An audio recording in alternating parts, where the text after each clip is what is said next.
আজকের দিনটা আমাদের কাছে খুবই শুভ এবং খুবই গুরুত্বপূর্ণ। আজ আমাদের ৭৯তম স্বাধীনতা দিবস।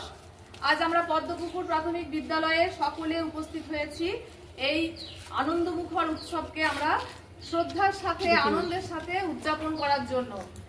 এখন আমাদের বিদ্যালয়ের প্রধান শিক্ষিকা শ্রীমতী মাননীয়া মঞ্জুশ্রী সামন্ত মহাশয়া উনি আমাদের এই স্বাধীনতার যে তেরঙ্গা পতাকা উত্তোলন করছেন।